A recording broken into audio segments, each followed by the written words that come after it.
নমস্কার দর্শকবৃন্দ, এই মুহূর্তে সবথেকে বড় ব্রেকিং নিউজ। লোকসভা নির্বাচনের আগে আবারও একবার মাথায় হাত মমতার। হাইকোর্টের নির্দেশে 72 ঘন্টার সময় দেওয়া হলো মমতাকে। নাম মানলে কঠিন থেকে কঠিনতম শাস্তি পেতে হতে পারে, এমনটাই নির্দেশ কলকাতা হাইকোর্টের। দীর্ঘদিন ধরে জল্পনা চলছে মতুয়া মহাসংঘের মাথায় কে থাকবেন, তাই নিয়ে দীর্ঘদিন ধরে টানাপোড়েন চলছে। কলকাতা হাইকোর্টে মামলার শুনানিও শুরু হয়েছিল। সোমবার কলকাতা হাইকোর্ট গুরুত্বপূর্ণ নির্দেশ দিয়েছে। এই মামলায় মমতা বালা ঠাকুর মতুয়া মহাসংঘের আয়কর নথি জমা দিয়েছেন, আর তাই ঘিরেই তৈরি হয়েছে জটিলতা। যে প্যান কার্ড এক্ষেত্রে ইস্যু করেছে তার সঙ্গে কোনো মোবাইল নম্বর সংযুক্ত আছে কিনা, এই তথ্য জানতে চেয়েছে কলকাতা হাইকোর্ট। 72 ঘন্টার মধ্যে এই বিষয়ে আয়কর দপ্তরকে রিপোর্ট দিতে হবে, এমনটি জানিয়েছেন বিচারপতি। এর আগে কলকাতা হাইকোর্টে শুনানি হয়েছিল, সেই সময় কলকাতা হাইকোর্ট নির্দেশ দেয় আয়কর দপ্তরকে এই মামলা যুক্ত করতে হবে। শুধু তাই নয়, মমতা বালা ঠাকুরকে আয়কর সংক্রান্ত কাগজপত্র জমা দিতে বলা হয়। এই অবস্থায় আজ সোমবার মামলার শুনানি ছিল। মতুয়া মহাসংঘের ক্ষমতার বিষয় নিয়ে শান্তনু ঠাকুর মামলা করেন।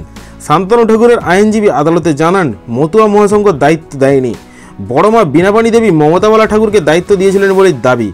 কলকাতা হাইকোর্টে এই মামলা চলার মধ্যে আয়কর নথি তদন্তের জন্য পুলিশকে বলা হয়েছে মমতা বালার তরফে। সেখানে এই মামলার বিষয় গোপন করা হয়েছে বলেই দাবি করছেন। এদিন বিচারপতি বলেন, কার প্যান কার্ড কে ব্যবহার করছেন এটাই তো স্পষ্ট নয়।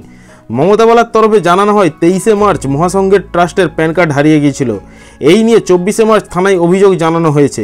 এদিন মমতা বালার আইনজীবীকে বিচারপতি হুঁশিয়ারি, কিভাবে এই প্যান কার্ড আর মোবাইল নম্বর যোগ হয়েছে সেই নিয়ে পুলিশকে তদন্ত করতে দিতে পারি, সন্তুষ্ট না হলে অন্য কোনো দিকে তদন্ত দেব। আপনার আবেদনের মধ্যেই অনেক প্রশ্ন থেকে গিয়েছে। এরপর আয়কর বিভাগকে তথ্য দিতে নির্দেশ দেওয়া হয়েছে, যেটা করতে হবে 3 দিনের মধ্যে এবং আদালতে জমা দেওয়ার কড়া নির্দেশ দিয়েছে কলকাতা হাইকোর্ট।